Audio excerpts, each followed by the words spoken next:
Bonjour à tous. Aujourd'hui, nous allons continuer notre formation avec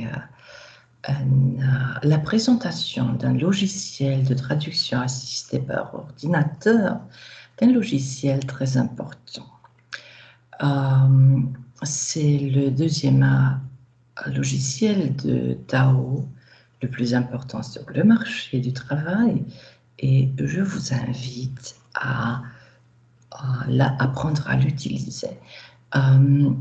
Aussi, étant donné que nous ne réalisons pas le cours en présentiel, je vous recommande d'installer le logiciel sur vos ordinateurs et de l'utiliser dans sa version démonstrative pour des raisons éducationnelles. Comme vous le savez bien déjà, nous approchons vers la fin de ce cours de formation à la Tao, et je vous recommande de reprendre des exercices et de reprendre des activités pratiques avec tous les logiciels que nous avons présentés et que vous avez exercés pendant ce cours, parce que pendant l'étape d'évaluation qui aura lieu le 23 février, vous aurez plusieurs exercices, plusieurs textes à traduire avec plusieurs logiciels. Comme vous le savez déjà, les traducteurs doivent travailler vite et la création d'un projet de traduction ne doit pas durer plus de 5 minutes, parce que c'est vraiment un processus qui se réalise très vite, et après le traducteur doit se concentrer sur son activité de traduction. Si vous avez des doutes, suivez toujours les trois étapes de la traduction que j'ai mentionnées pendant les cours et que je vais reprendre dans ce cours aujourd'hui. Si vous avez des questions, n'hésitez pas à me contacter. Comme vous avez pu déjà observer, les étudiants qui m'ont contacté déjà, je réponds, et s'il y a quelques problèmes techniques, j'essaie de résoudre les problèmes, même s'il s'agit d'une assistance à distance. Si vous êtes d'accord, je vais présenter à continuation le contenu de ce cours.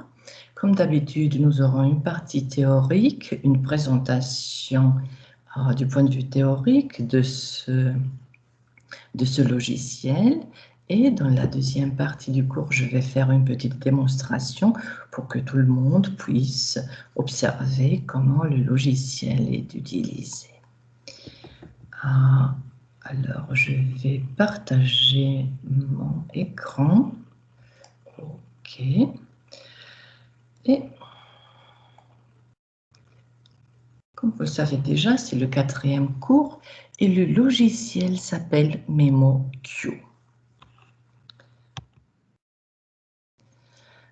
Je reviens, comme à chaque fois, dans chaque cours, sur la présentation des 3 étapes de la traduction assistée par ordinateur, tout comme dans une traduction traditionnelle et classique.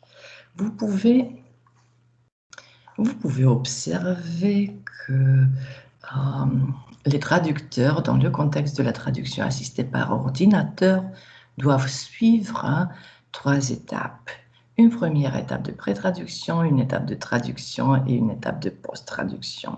Ces 3 étapes peuvent vous permettre d'utiliser n'importe quel outil de Tao, parce que tous les outils de Tao suivent ces 3 étapes. Et en plus, si vous suivez ces 3 étapes, vous pouvez être sûr de ne pas avoir perdu aucune étape de travail dans la traduction assistée par ordinateur, et vous pouvez éliminer les éventuelles erreurs qui peuvent apparaître pendant votre travail de traduction.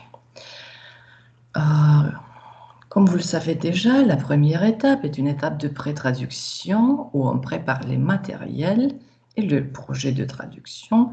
La toute première étape est la création du projet de traduction. Pendant cette étape, on établit la langue source et la langue cible. Il faut aussi créer une mémoire de traduction pour enregistrer toutes les unités de traduction que nous avons traduites déjà. Et aussi, il faut créer un glossaire pour enregistrer la terminologie spécialisée du texte. Pendant la deuxième étape, c'est l'étape de traduction proprement dite, on traduit les unités de traduction de manière séquentielle. On fait aussi attention de ne pas oublier à traduire une unité de traduction. Comme vous avez pu observer déjà, si vous oubliez une unité de traduction vide, c'est l'ordinateur, c'est le système qui vous envoie une notification que le texte n'est pas complètement traduit. Et vous pouvez avoir en certaines situations des rapports concernant les unités de traduction qui n'ont pas été traduites. Pendant cette étape, on traduit le texte, mais aussi on ajoute les termes spécialisés dans les glossaires.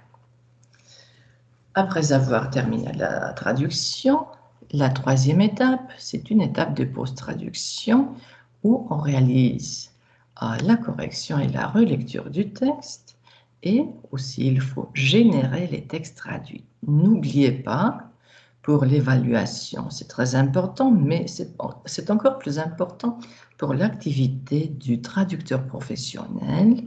Si vous n'avez pas généré les textes traduits, les textes cibles du projet de traduction, le projet n'est pas fini. Il n'y a pas un projet complet si les textes n'ont pas été générés. Pour l'évaluation de ce cours, c'est un détail important, mais c'est encore plus important pour l'activité professionnelle des traducteurs.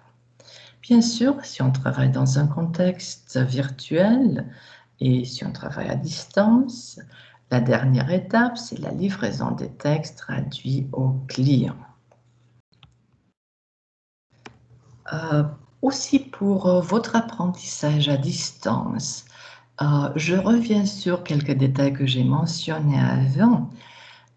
Si on est dans la situation d'apprendre dans un cours distanciel à utiliser un outil de Tao, parce que dans un laboratoire informatique, vous avez le professeur qui vous assiste, qui peut observer votre manière de travail et qui peut vous donner un retour immédiat. Et le professeur peut aussi vous suggérer des différentes manières de travail qui sont plus faciles, plus efficaces. Dans un cours en distanciel, la situation est un peu différente, alors chaque étudiant doit faire attention à différents détails. En général, pour apprendre à utiliser un outil de Tao, il faut observer le type d'outil.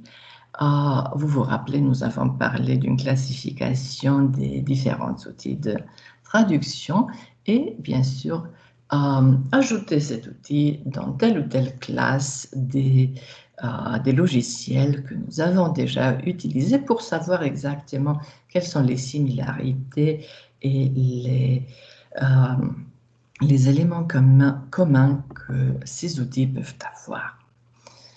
Il faut aussi observer s'il s'agit d'un outil gratuit ou payant. En général, les outils professionnels sont des outils payants. C'est le cas de MemoQ et c'est pour cela que vous allez télécharger une version démonstrative qui fonctionnera pendant 30 jours et que vous utiliserez pour des fins éducationnelles. Et bien sûr, la popularité sur le marché de la traduction est très importante parce que quand on embauche un traducteur, les premières questions sur les outils informatiques seront concentrées sur les outils les plus populaires Alors, en tant que traducteur, on doit s'attendre dans une entrevue de travail à avoir des questions sur si on est utilisateur de Trados, de MemoQ, et si on connaît aussi d'autres outils de Tao. Le cours d'introduction à la Tao est vraiment orienté sur cette formation complexe et aussi complète d'un traducteur. Alors, on va voir aussi les logiciels les plus populaires, mais aussi il faut connaître des alternatives.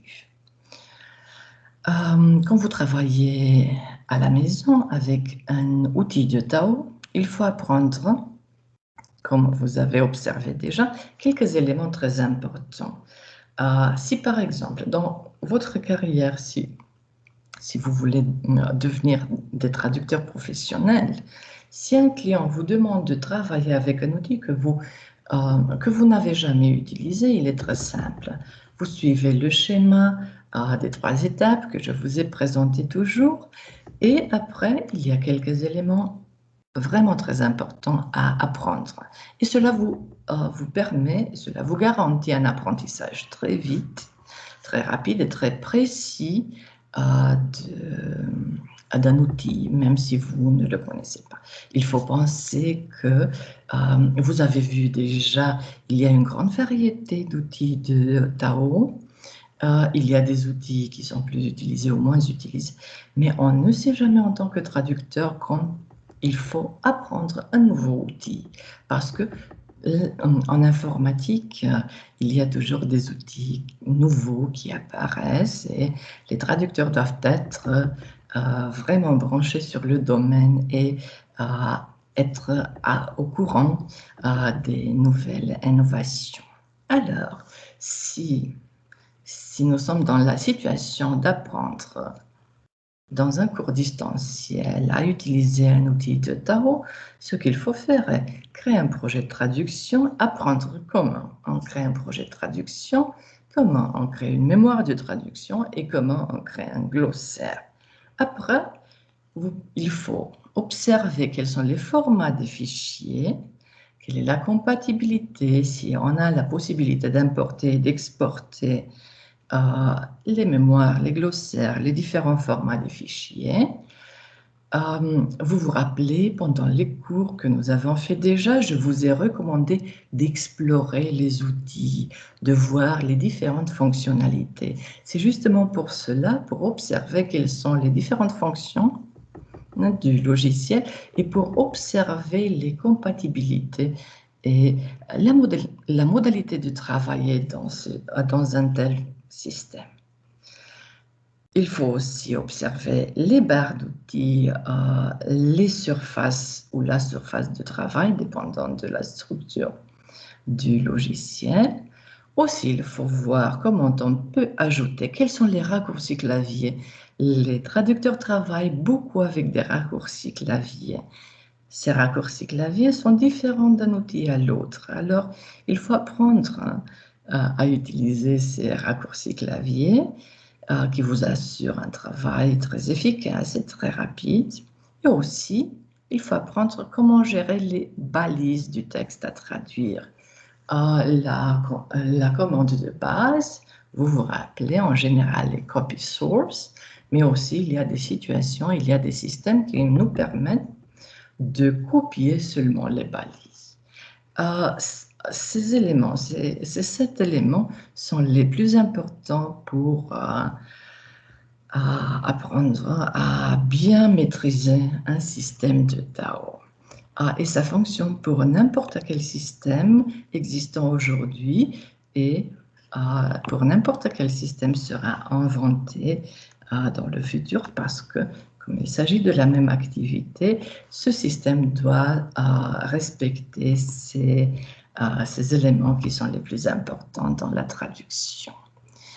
Comme je vous ai dit déjà, à présent, MemoQ est un outil qui occupe la 2e place sur le marché professionnel de la traduction et parmi les outils les plus récents créés, il n'a pas autant de traductions comme par exemple Trados ou Omega T ou WordFast, qui sont des logiciels qui ont une tradition beaucoup plus longue.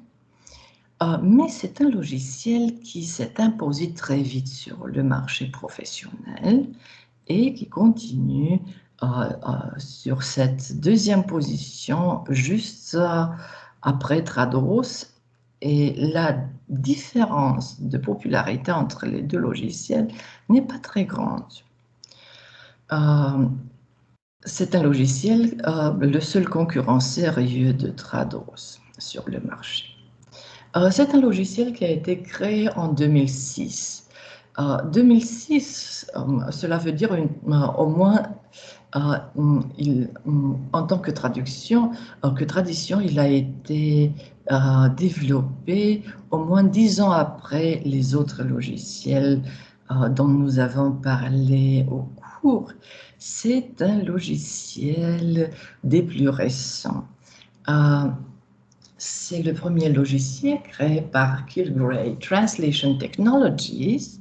C'est une compagnie qui a été fondée en Hongrie par 3 spécialistes du langage, Balázs Kiss, István Lengyel et Gábor Ugrai.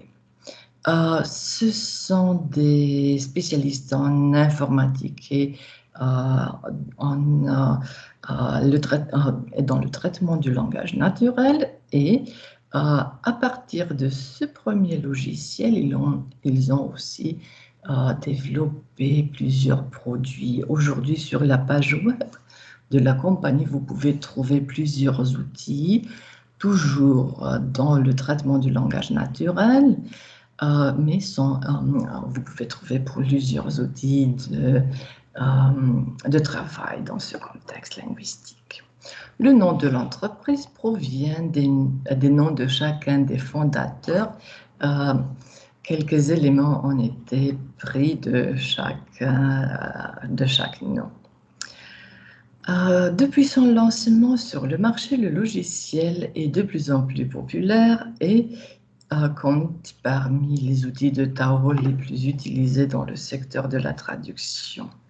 En 2010, le logiciel a obtenu la 2e place. Vous pouvez observer que dans un délai de 4 ans, un logiciel qui au début était inconnu arrive à concurrer le plus important logiciel sur le marché SDL Trados. Et bien sûr, il a dépassé déjà vu, c'est un logiciel qui était très populaire à l'époque, mais qui aujourd'hui est utilisé seulement dans certaines régions du monde. Il a une utilisation et une popularité régionale. Aujourd'hui, ce logiciel est disponible en plusieurs variantes. Vous avez Translator Pro, Project Manager et la version sur serveur. Sont les 3 variantes du logiciel de Tao. Je vous ai dit déjà qu'il y a aussi d'autres produits, Kilgrave, qui ont été développés. En général, comme mesure de promotion, il y a une version libre de MemoQ que peut-être vous pouvez trouver. Je l'ai trouvé il y a plus de 10 ans quand il faisait une promotion pour l'outil MemoQ. Mais si vous trouvez la version 2.0, elle est distribuée en version libre et vous pouvez l'utiliser. Je l'ai, depuis plus de 10 ans déjà, installée sur un de mes ordinateurs et elle fonctionne très bien. Elle est compatible avec les versions actuelles. Il n'y a pas de problème. Si vous voulez une version qui ne soit pas limitée à 30 jours, il faut chercher cette version-là. Pour une description du profil du logiciel, Il faut savoir que MemoQ présente plusieurs modules qui vous permettent de travailler d'une manière avancée dans le domaine de la traduction professionnelle. Vous avez plusieurs modules dans ce système, les statistiques de fichiers, la grille de traduction de fichiers, le module de gestion des mémoires de traduction, les modules de gestion de la terminologie, et vous avez aussi un module d'information de référence et un module d'assurance de la qualité. Ce sont les modules qui conforment l'interface utilisateur du logiciel et que vous pouvez observer sur la surface de travail de MemoQ. Il y a aussi d'autres fonctionnalités qui sont intégrées dans le logiciel, comme la possibilité d'utiliser des dictionnaires électroniques. Vous avez aussi un élément blacklist qui sont les termes à ne pas traduire. Il y a en certaines situations des termes qu'on peut traduire, mais ce n'est pas au traducteur de décider dans certains contextes très précis, très spécifiques. Et le client peut demander au traducteur, dans tout le texte, cette liste de termes ne doit pas être traduite, je veux les termes dans la langue source. Et le traducteur doit être informé pour, bien sûr, ne pas traduire ces éléments. Et bien, le système a aussi une fonctionnalité de correction automatique du texte. Ce sont les éléments qui conforment MemoQ.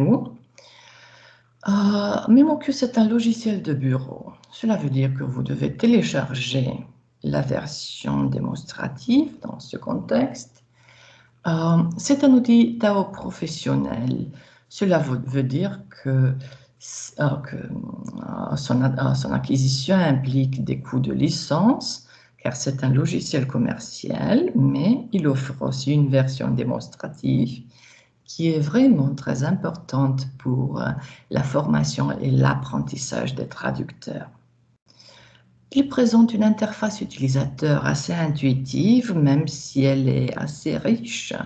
Elle comporte plusieurs fonctionnalités et boutons que je vous recommande d'explorer. Et il est assez facile à utiliser par des traducteurs qui ont déjà utilisé plus d'un outil de Tao. Bien sûr, comme pour les autres outils, l'apprentissage doit être répété. Même si vous avez utilisé une seule fois correctement le logiciel, cela ne veut pas dire que vous avez appris à l'utiliser. Il faut répéter toutes les étapes de traduction pour vous accoutumer, pour vous créer des automatismes dans l'utilisation du système. C'est la base, la base de la pratique professionnelle en traduction. C'est un logiciel qui vous permet de traduire des projets très complexes, formés par plusieurs fichiers, utilisant plusieurs mémoires de traduction ou plusieurs glossaires. Et il a aussi des fonctions de gestion de projet. Il vous permet de gérer des projets de traduction complexes. Petite parenthèse, pour la gestion de projet, en tout cas, il est recommandable d'utiliser la version Project Management et non pas la version professionnelle qui est orientée plutôt vers l'activité des traducteurs. Comme c'est un logiciel qui s'installe sur le bureau, c'est un logiciel confidentiel, ce qui est très important pour les professionnels qui travaillent dans un domaine où la confidentialité est importante, à différence des outils qui sont en ligne.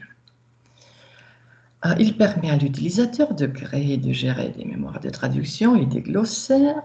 Et, petite parenthèse, les glossaires sont dénommés en contexte MemoQ, mais aussi vous verrez qu'en contexte Trados, c'est la même chose, term-based. Term-based, base terminologique, c'est le terme qui remplace le terme de glossaire.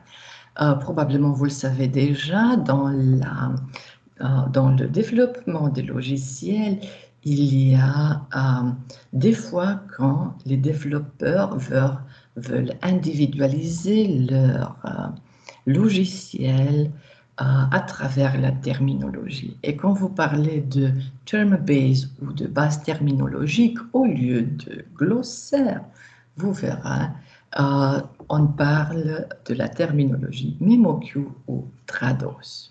Il y a aussi, dans le contexte de Trados, il y a d'autres éléments qui individualisent encore plus le système. Pour télécharger le logiciel, vous avez ce lien qui vous permet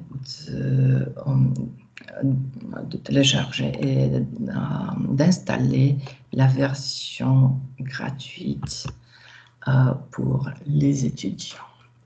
La page web que vous avez c'est la page web de la compagnie, bien sûr, et vous pouvez avoir certaines informations sur le système. Vous verrez l'interface de la page web est plurilinguistique, mais aussi vous pouvez installer le logiciel MemoQ en plusieurs langues. Malheureusement, pour le français, nous n'avons pas encore une version.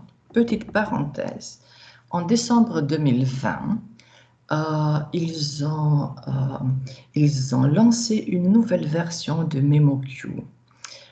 Les versions que nous utilisons à l'UCO ont été reçues en septembre, au début de l'année universitaire, en septembre 2020. Alors, s'il y a quelques différences entre la version actuelle qui se trouve sur la page web, les différences ne doivent pas être très grandes parce que c'est un développement, mais ce n'est pas un changement radical de version. Mais si vous trouvez quelques petites différences, c'est à cause du fait que nous avons installé cette version en septembre 2020 et que la compagnie Kilgrey a lancé une nouvelle version, la version 9.5 de MemoQ en décembre 2020. OK.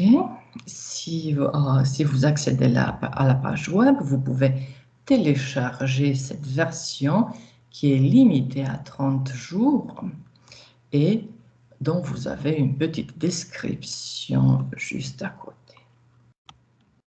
Après l'installation, bien sûr, vous pouvez commencer à utiliser ce logiciel.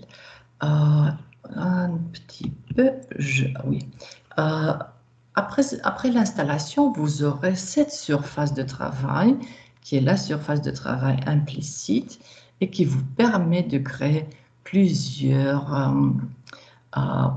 types de projets de traduction.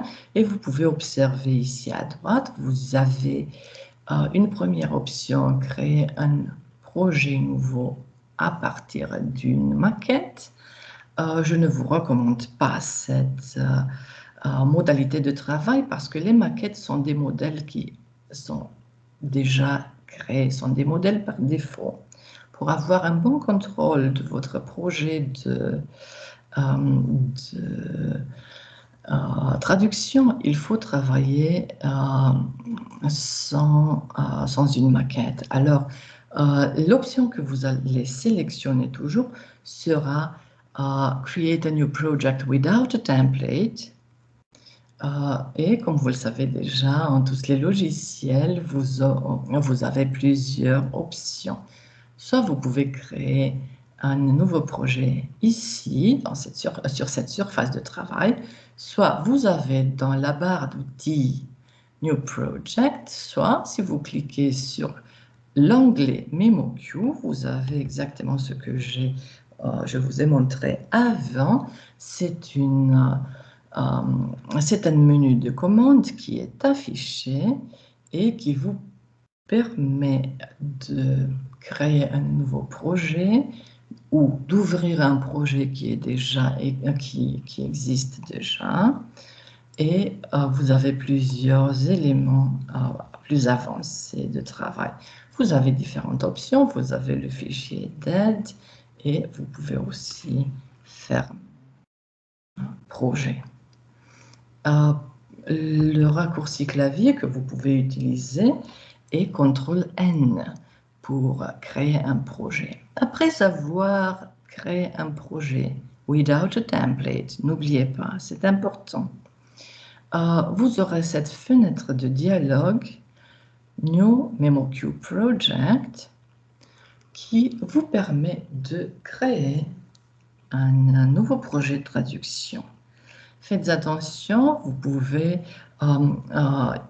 il y a des détails importants à remplir dans cette fenêtre de dialogue.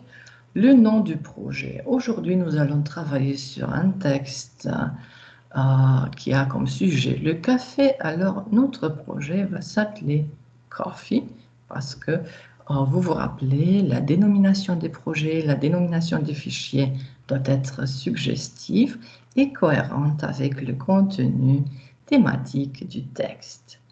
Vous avez la zone où on peut établir la langue source qui est établie à partir d'une notation langue et région qui est standard.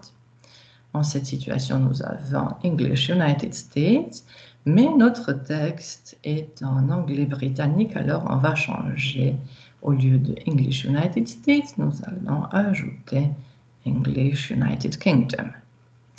Langue cible, c'est le français. Pour la langue source, il faut aussi ajouter la dénomination du projet et le domaine. Vous pouvez déjà observer qu'on est dans un contexte plus professionnel où le système vous demande plusieurs détails sur le contenu du projet. Aussi, vous pouvez ajouter un client et le sujet. Vous avez le nom du projet, le domaine et le sous-domaine qui est le sujet du texte. Vous pouvez ajouter une description du contenu en cette situation. J'ai ajouté une petite description et n'oubliez pas le plus important, l'emplacement des fichiers. L'emplacement de fichiers vous permet de contrôler où se trouve votre projet. Parce que si vous enregistrez dans une location par défaut, après, vous pouvez avoir des problèmes à retrouver le projet. N'oubliez pas, l'emplacement des fichiers est important. Le principe est un dossier, un projet de traduction. Alors, dans le même dossier, il faut retrouver le texte source, le texte traduit, le glossaire et la mémoire de traduction. Ce sont les éléments qui seront pris en compte aussi pendant l'évaluation, mais il est très important de ne pas oublier à ajouter un emplacement très précis. Par défaut, vous pouvez ajouter qui a créé le projet, quelle date, et vous avez aussi une date limite. Les projets en général et les traducteurs doivent respecter les dates limites. C'est pour cela que dans les logiciels les plus professionnels, vous avez cette option d'ajouter la date limite parce que si vous travaillez avec plusieurs projets à la fois, il faut savoir quel est le projet le plus urgent pour créer une liste de priorités dans votre travail. Si vous avez rempli toute cette fenêtre de dialogue, vous pouvez continuer avec Next pour, bien sûr, créer un projet de traduction. Comment? Important un texte, bien sûr, parce que si on n'a pas de texte, on n'a pas de projet de traduction.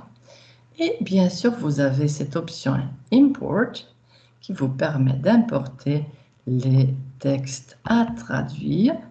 Et bien sûr, si vous cliquez sur le bouton Import, il y a une fenêtre de dialogue qui vous permet de chercher les fichiers, de les sélectionner. Et en cette situation, je vous ai dit déjà que le logiciel vous permet de gérer des projets de traduction plus complexes. Cela veut dire que vous pouvez importer plusieurs fichiers à la fois. Bien sûr, cela, on peut le faire en WordFast Pro, en Omega T aussi. C'est plus difficile en WordFast Anywhere, où il faut importer les fichiers un par un, ou si vous les déplacez avec la souris, alors vous pouvez sélectionner plusieurs fichiers à la fois. En ce qui concerne MemoQ, vous pouvez importer même plusieurs dizaines de fichiers. Ils seront gérés sans problème.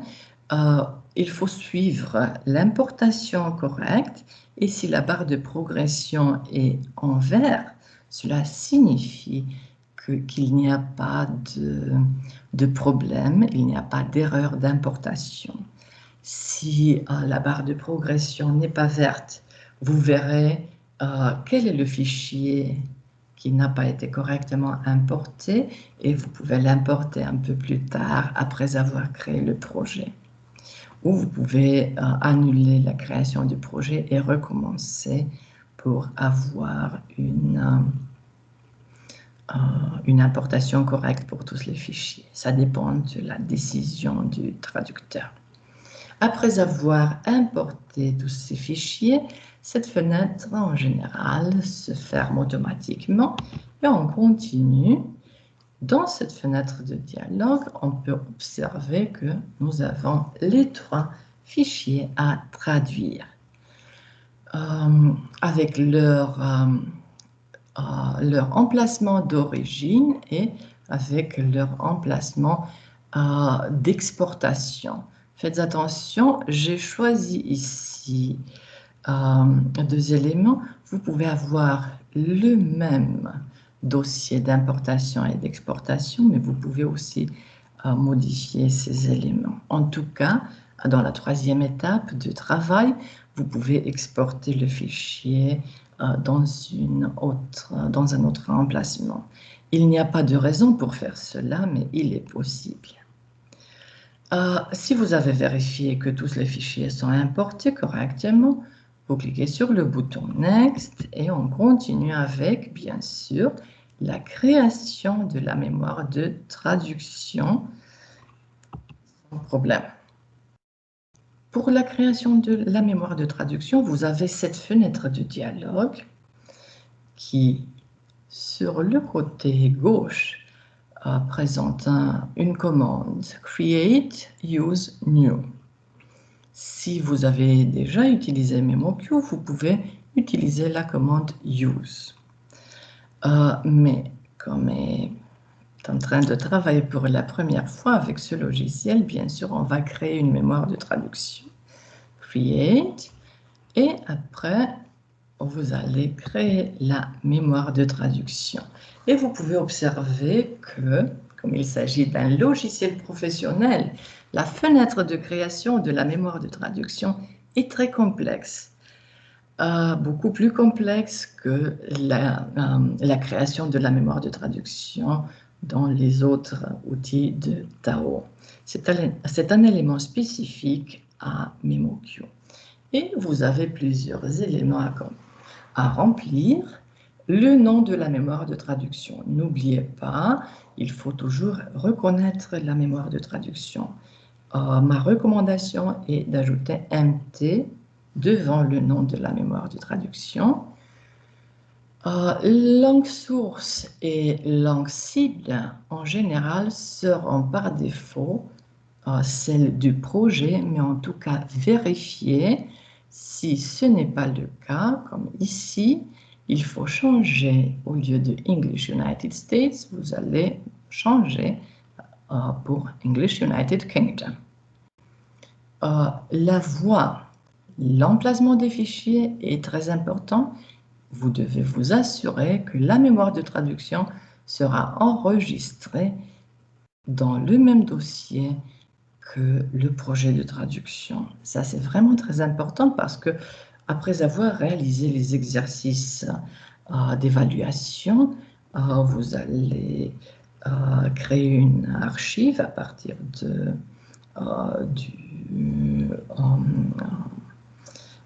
du projet. Et si vous n'avez pas enregistré dans le même dossier la mémoire de traduction et le projet de traduction, le projet ne sera pas complet. C'est pour cela que j'insiste toujours, l'emplacement des fichiers est très important. C'est un travail systématique, c'est un travail ordonné. Il faut être vraiment très systématique, très constant quand on travaille avec beaucoup de fichiers. Et vous verrez qu'il y a beaucoup de fois quand les clients peuvent perdre leur traduction, mais le traducteur doit toujours savoir quel client, quel projet, quelle traduction, et si c'est le cas, d'envoyer de nouveau la traduction au client. Bon, je reviens sur la surface de travail. Vous avez l'emplacement des fichiers, très important. Pour le contexte, laissez cette option Simple Context qui est sélectionnée par défaut et qui vous présente toujours les mémoires de traduction dans un contexte simple. Pour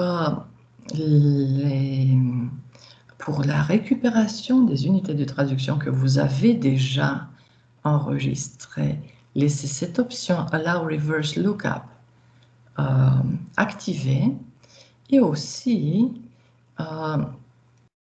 pour enregistrer la source du document à traduire, laissez cette option activée.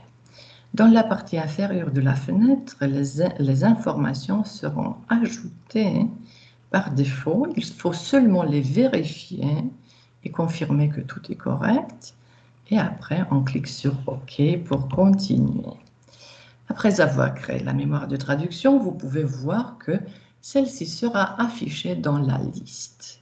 Petite parenthèse, si vous travaillez avec plusieurs projets de traduction, vous aurez une liste de mémoires de traduction, toujours une seule mémoire, bon, pour les projets simples. Il y a des traducteurs qui travaillent avec plusieurs mémoires de traduction activées, mais au moins une mémoire de traduction doit être activée. Si cette case est cochée, alors cela nous confirme que dans ce projet, nous avons une mémoire de projet qui est activée et qui fonctionne bien. Vous pouvez retrouver l'emplacement du fichier et vous pouvez voir la langue source et la langue cible. Bien sûr, vous avez plusieurs éléments qui vous permettent de gérer les mémoires de traduction. Vous pouvez voir leurs propriétés, vous pouvez créer, ajouter des nouvelles mémoires de traduction, et vous pouvez aussi effacer une mémoire. Cela n'est pas recommandable, mais vous avez toujours cette possibilité. Tout en bas, vous avez les informations concernant les mémoires de traduction. En général, pour voir quel est le contenu d'une mémoire de traduction, vous avez ici l'option Entries. Comme nous venons de créer la mémoire, bien sûr que pour Entries, les entrées dans la mémoire de traduction, c'est 0. Mais bien sûr, si on commence à traduire, la mémoire enregistrera tout ce que nous allons traduire. OK. Pour continuer, vous avez le bouton Next et bien sûr, il faut créer aussi un glossaire, comme je vous ai dit déjà. Le terme spécifique en MemoQA Trado, c'est Term Base, base terminologique. Si vous avez cliqué sur Next, vous verrez cette fenêtre de dialogue qui est aussi assez complexe, mais qui est différente. Vous avez une zone de texte où vous pouvez dénommer le glossaire. On sait déjà que le domaine à traduire, c'est le café. Vous avez, et vous devez faire attention à l'emplacement des fichiers. N'oubliez pas le principe, un dossier, un projet de traduction. Et ces éléments doivent être ajoutés par défaut, il faut seulement les vérifier. Si vous n'êtes pas d'accord avec une de ces données, vous pouvez la modifier. À partir de la déclaration de langue source et langue cible, vous pouvez sélectionner 2 ou plusieurs langues, 4, 5, 6. Vous avez la possibilité, c'est quelque chose de spécifique à MemoQ. Vous pouvez créer un glossaire plurilingue. Mais en cette situation, on a 2 langues, une langue source, une langue cible. Faites attention, c'est l'anglais britannique ici. Alors, on va sélectionner anglais britannique. Après, pardon.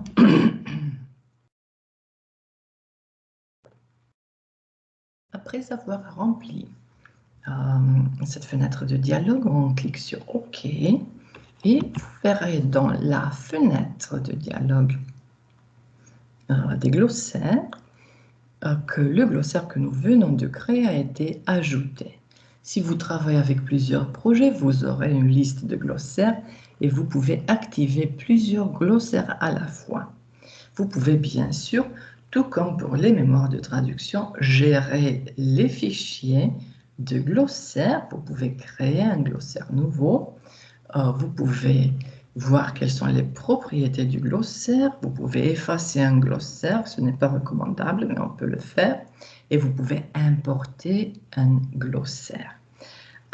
Tout comme pour les mémoires de traduction, en bas, vous avez une petite description des informations sur le glossaire et à Entries, vous pouvez voir toujours quel est le contenu du glossaire, la taille du glossaire. Nous avons créé le projet, nous avons la mémoire, nous avons le glossaire, les fichiers à traduire et bien sûr, il ne nous reste pas qu'à continuer la traduction. Vous cliquez sur Finish et vous attendez que le système prépare les fichiers à traduire. Après avoir créé le projet de traduction, la surface de travail, c'est une surface de travail différente qui sera affichée. Petite parenthèse, je vous ai dit déjà que MemoQ contient, est formé par plusieurs modules. Ces modules, ils sont affichés sur le côté gauche de la surface de travail quand vous travaillez avec un projet de traduction. Et vous vous rappelez, nous avons parlé d'un module de gestion des fichiers à traduire, d'un module de mémoire de traduction, de base terminologique, et vous avez aussi un module de configuration et plusieurs éléments. Toutes les fonctionnalités du système se trouvent ici. Si vous avez plusieurs textes dans le projet, vous pouvez commencer par n'importe quel projet. Mais aujourd'hui, je vous propose de travailler avec un seul texte, comme pour le reste des outils de Tao. Et pour commencer à travailler, il faut tout simplement cliquer double sur le texte que vous voulez traduire.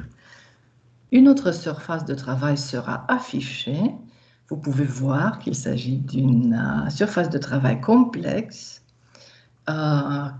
Si vous avez déjà travaillé avec Omega T, j'en suis sûre, vous vous rappelez qu'on a la possibilité de voir différents éléments.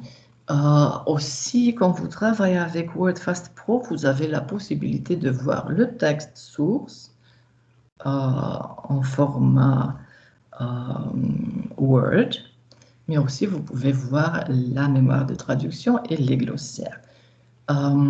Si pour WordFast Pro, l'affichage du texte est sur le côté droit,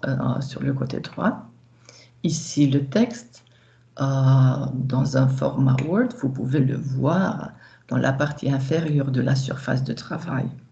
À droite, vous avez le contenu de la mémoire de traduction et le contenu des glossaires ou du glossaire, dépendant du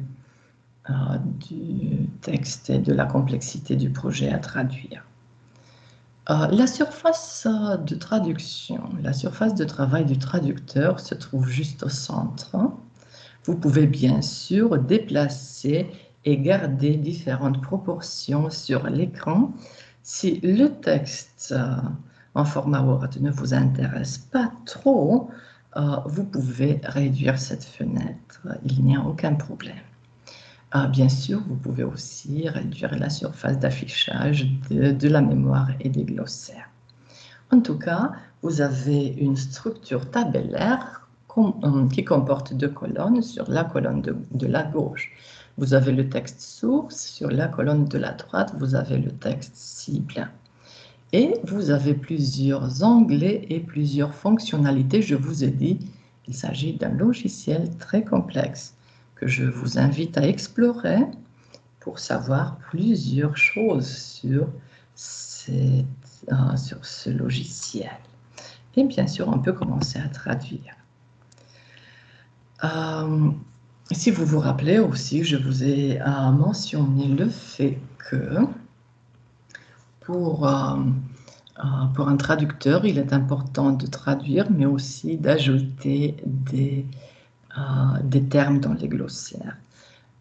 Les onglets sont assez logiques. Par exemple, dans le contexte de translation, vous avez dans le groupe de commandes store la possibilité d'ajouter des termes dans le glossaire, ou tout simplement, si vous utilisez le raccourci clavier CTRL-E, vous pouvez afficher la fenêtre de dialogue qui vous permet d'ajouter des termes dans un glossaire. OK. Là. Cela se réalisa pendant la traduction, vous vous rappelez. Tout comme dans le cas de la fenêtre de dialogue, de la mémoire de traduction et du glossaire, vous pouvez observer que la fenêtre de dialogue de la base terminologique est aussi très complexe. Il faut faire attention parce qu'après avoir ajouté le terme, après avoir écrit ou copié le terme, il faut cliquer toujours sur le bouton plus qui se trouve à côté pour retrouver le terme ici, parce que si le terme n'est pas ajouté, il ne sera pas enregistré. Faites attention. Pour le terme source, pour le terme cible, il faut faire la même chose. Et après avoir ajouté le terme source et le terme cible, vous pouvez vérifier les autres éléments dans la fenêtre. Bien sûr, pour une base de données très développée, vous pouvez remplir les autres descripteurs parce qu'il s'agit de descripteurs terminologiques en cette situation.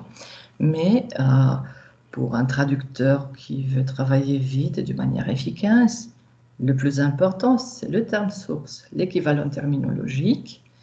Et bien sûr, après, vous pouvez cliquer sur OK et vous avez déjà le terme enregistré. Si vous avez terminé la traduction, vous avez l'onglet Documents et là, vous pouvez exporter les fichiers traduits. 3 sont les éléments les plus importants de cette liste d'options parce que c'est une commande export, c'est une commande complexe. Vous pouvez exporter différents formats de texte et pour avoir seulement le texte cible pour livrer au client le texte à traduire, c'est Export Stored Path. C'est la commande la plus simple. Export Dialog, c'est en général une version intermédiaire qui est en général destinée à la relecture. Et aussi, Export Bilingual, c'est presque la même chose. On utilise les fichiers bilingues pour des raisons de correction et relecture. Mais en général, ce sont les éléments les plus importants. Export Active Document as Plain Text, c'est un fichier très simple où le formatage, la mise en forme, la mise en page de texte n'existe plus. En général, on n'utilise pas ce format de texte qui est texte simple en format TXT parce que les textes à traduire ont toujours certains éléments de mise en page qui doivent être gardés. Mais si vous avez certaines erreurs d'exportation, vous pouvez toujours essayer d'exporter en format TXT, mais en général, on n'utilise pas cette option. L'option que vous allez utiliser pour générer le texte cible, c'est Export Stored Path. Et si vous cliquez sur Export Stored Path, vous avez une fenêtre de dialogue enregistrée sous qui vous permet d'enregistrer le fichier cible. Attention, vous avez déjà le même nom. Il faut ajouter quelques éléments distinctifs pour savoir qu'il ne s'agit pas du texte source, mais qu'il s'agit du texte cible. Ma recommandation pour tous les fichiers cibles que vous allez générer est de changer leur nom s'il n'est pas réalisé automatiquement. Il y a des logiciels qui attribuent automatiquement un nom en ajoutant à la dénomination du fichier source la langue cible. En cette situation, vous allez ajouter au fichier Colombian Coffee -fr. N'oubliez pas que la dénomination des langues sources et cibles sera toujours réalisée dans la structure professionnelle standard qui comporte la langue et la région. Alors ici, pour enregistrer le fichier cible, il faut ajouter quelques éléments en plus. On parle de la langue cible. Merci de votre attention. J'espère que vous avez compris. Si vous avez des questions, n'hésitez pas à me les poser. Je vais vous répondre après mes cours pendant l'après-midi. Pour continuer avec la démonstration, vous pouvez voir l'interface de MemoQ où nous avons une liste de plusieurs projets que nous avons réalisés. Et je vous ai mentionné que pour créer un projet sans une maquette, celle-ci est la commande qui nous permet de créer un projet à partir d'une maquette, mais cela ne nous intéresse pas. C'est cette commande qui est la plus importante. Vous pouvez accéder à la commande toujours utilisant ce bouton qui a les mêmes deux options, ou sous l'onglet MemoQ, vous avez New Project. Et vous avez aussi d'autres éléments à observer. Open Project, voilà, si nous avons d'autres projets. Mais en cette situation, nous avons New Project. Je vais revenir, oui, et CTRL-N vous permet de réaliser la même chose. J'ai l'impression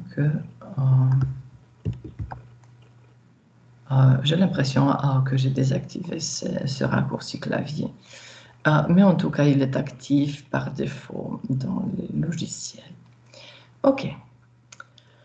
Après avoir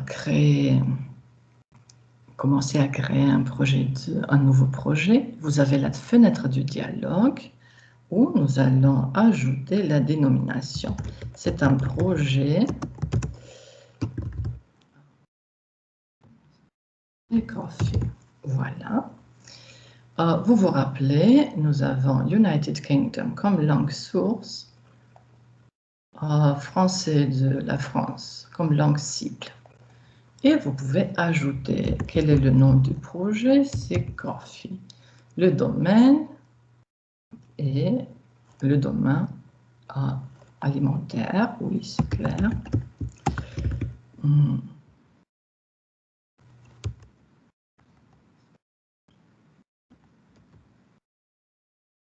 Après, vous avez un client que vous pouvez dénommer comme vous voulez parce que c'est un exercice. Et en général, on ajoute le nom du client pour identifier plus tard le même projet et le même client. Et le sujet, c'est type de café. OK. On peut ajouter une description. Vous pouvez changer de langue, il n'y a pas de problème. Un texte à traduire.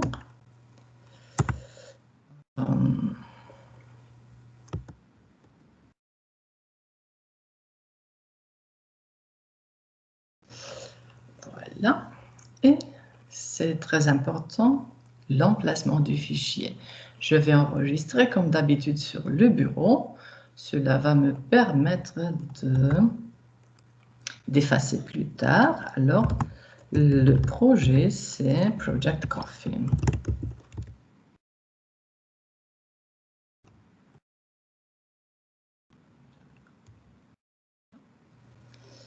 OK.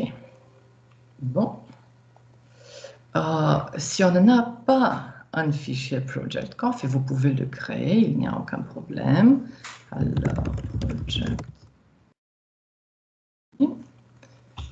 Et vous pouvez le sélectionner maintenant.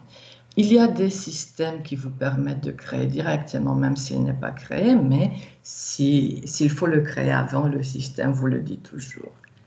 OK, sélectionnez le dossier et on sait déjà que en Project Coffee, sur le bureau, nous aurons le projet.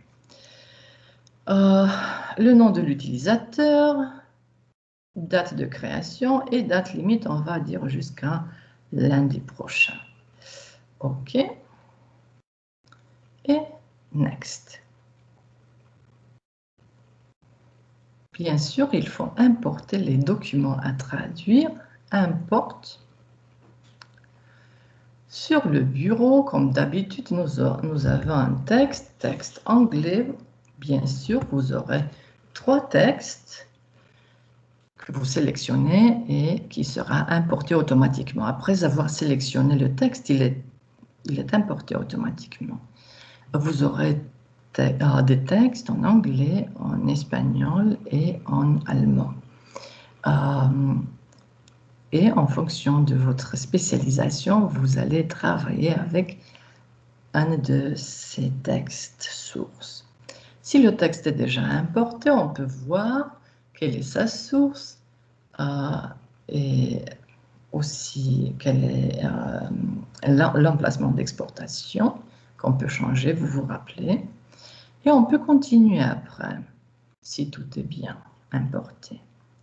Et maintenant, je vous ai dit que si on travaille beaucoup, on peut avoir des listes assez longues de mémoire de traduction qu'on peut ajouter, qu'on peut effacer. Et vous pouvez voir que, bon, si on veut créer une nouvelle mémoire, vous avez à gauche le bouton Create Use New et on peut créer une mémoire de traduction qui doit s'appeler MT.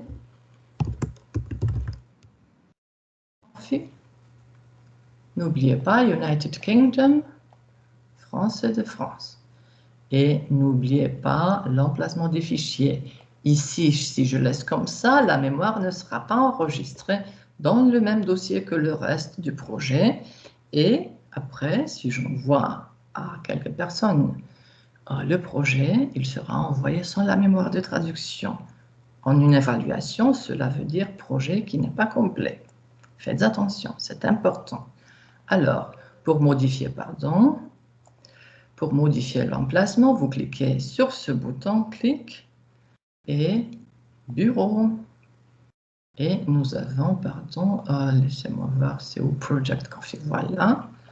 Sélectionnez un dossier et maintenant, nous avons Project Coffee et vous pouvez voir que le système va créer automatiquement un dossier qui s'appelle Empty Coffee parce que nous avons dénommé la mémoire de cette manière.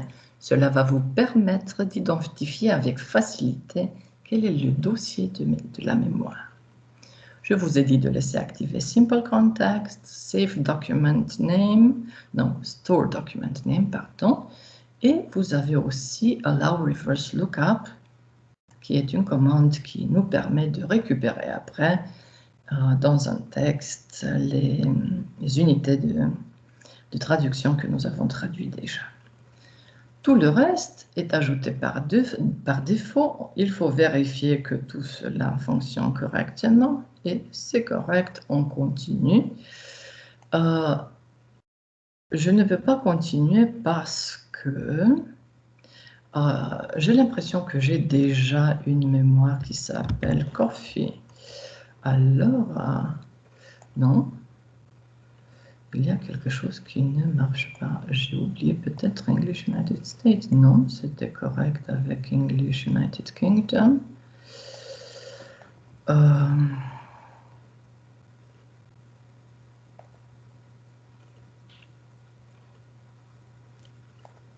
En général, il faut avoir la mémoire de traduction sans problème. Et si cela est correct,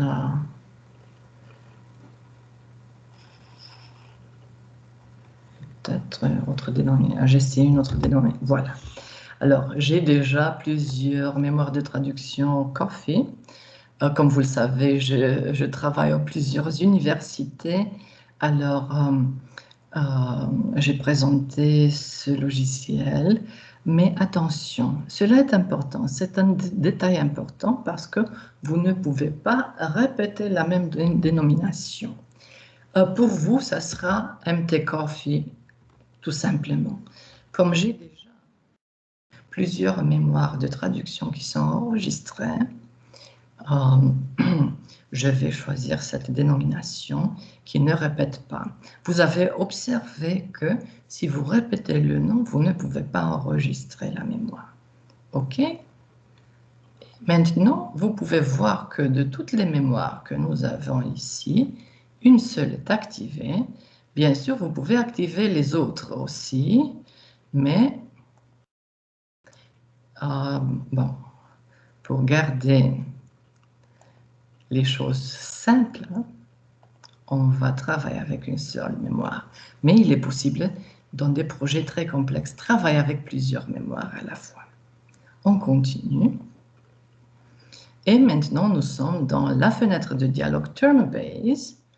Et ici, vous avez aussi plusieurs éléments. Probablement, ce sera la même chose avec la dénomination du glossaire. Je vais dénominer le glossaire d'une autre manière. Create Use New.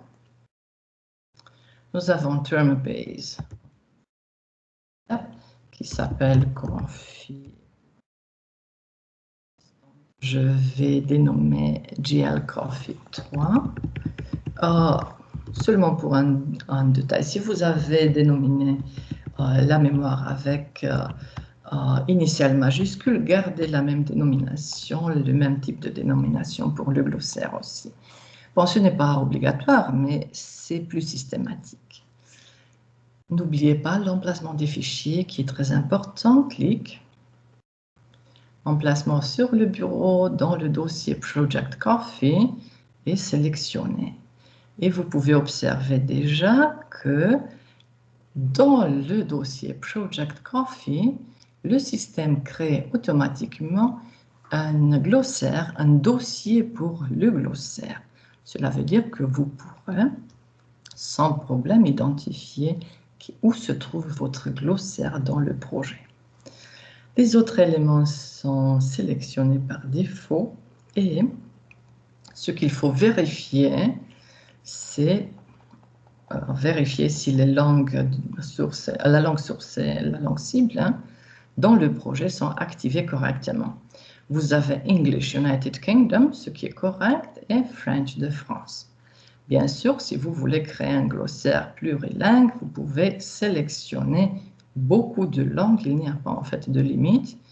Et n'oubliez pas qu'un tel projet de terminologie est assez difficile à gérer parce que, bon, en général, on a un terme source, un terme cible. Et si vous ajoutez plusieurs langues, il faut compléter pour toutes les langues les équivalences terminologiques.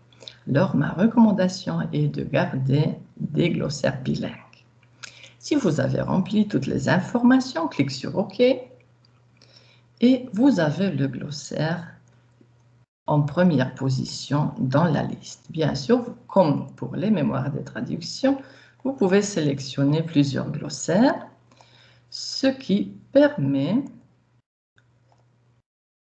au traducteur d'avoir accès à plusieurs sources d'informations terminologiques. Cela peut être très utile si vous avez des termes ou des textes à traduire, des textes interdisciplinaires. Cela est possible et aussi recommandable. OK, si nous avons créé le glossaire, le projet est terminé. Vous pouvez cliquer sur Finish et on attend que ce projet soit généré automatiquement. Comme vous pouvez voir, la surface de travail par défaut du système est affichée et à gauche, vous avez les différents modules du système. Ici, vous avez la liste des mémoires de traduction, la liste des glossaires que vous pouvez activer ou désactiver et même effacer si vous voulez. Translation, tout ce qu'il est à traduire est affiché dans le module Translations. C'est notre texte à traduire, double-clic et on peut continuer avec la traduction. Vous avez la surface de travail et vous pouvez bien sûr organiser cette surface comme vous voulez. Si vous voulez avoir plus d'espace pour la traduction, vous pouvez laisser plus d'espace. Sinon, vous pouvez en tout cas vérifier et organiser votre texte comme vous voulez. OK, par exemple, voilà, on peut modifier cette distribution des fenêtres comme on veut en fait. OK. Si vous vous déplacez sur cette surface, vous verrez que dans le texte en format Microsoft Word, vous aurez toujours un petit cadre rouge qui marque toujours l'unité de traduction qui est sélectionnée. Et si on se déplace sur la deuxième unité de traduction, sur le premier paragraphe, vous verrez quelle est l'unité de traduction à traduire. Ici, nous avons un paragraphe, mais en fait, c'est la première phrase du paragraphe. Et on peut voir le texte dans son contexte naturel, ce qui peut influencer la traduction, en fait. OK, pour traduire, bien sûr, c'est le café au pardon. Voilà, oui. Et attention, tout comme pour les autres éléments, il faut toujours confirmer la traduction. Alors, vous avez CTRL-Entrée pour confirmer la traduction, où vous avez le bouton Confirme qui se trouve ici et qui vous permet de confirmer la traduction. Vous verrez toujours si à côté, si c'est gris, la traduction n'est pas confirmée. Si c'est vert et vous avez cette petite case cochée, cela veut dire que la traduction a été réalisée et confirmée par le traducteur. OK.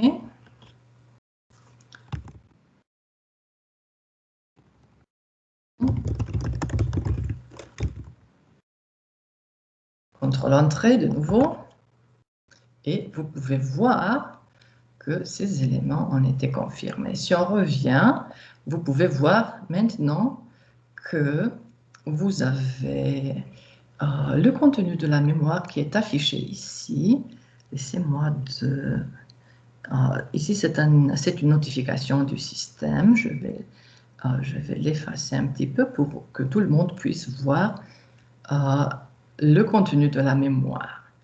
Maintenant, si on revient pour ce qui est de la terminologie, vous vous rappelez, en même temps, on traduit et on ajoute les termes dans le glossaire.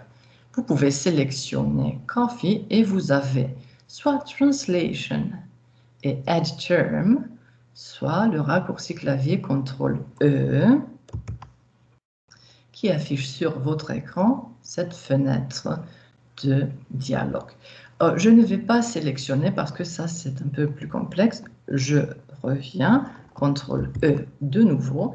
Et maintenant, vous n'avez pas ajouté automatiquement aucun terme. Et c'est un élément sur lequel j'ai insisté dans la partie théorique et que je vais répéter pour que tout le monde voit comment ça fonctionne. On ajoute le terme café. C'est un nom commun, alors minuscule, singulier. N'oubliez pas dans les glossaires, n'importe pas la forme du terme dans le texte. Dans le glossaire, vous devez avoir la forme lexicographique.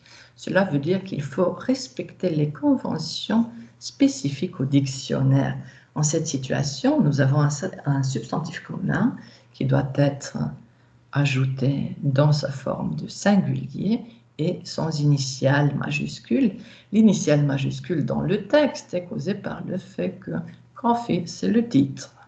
Mais attention, je vous ai dit déjà que si vous écrivez seulement le terme, il ne sera pas ajouté. Vous avez un tout petit plus à droite qui signifie Add New Term.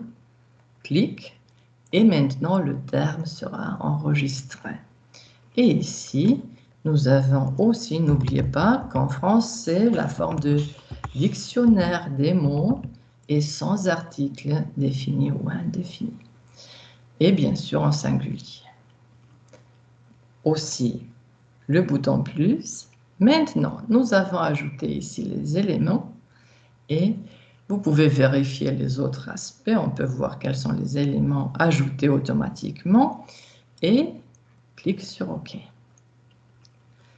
Après avoir ajouté le terme, vous pouvez voir qu'il est mis en évidence d'une certaine manière et dans le texte, si vous trouvez, voilà, si vous activez n'importe quelle unité de traduction, ce terme qui est si répétitif dans le texte, il sera mis en évidence et vous pouvez identifier très vite le mot.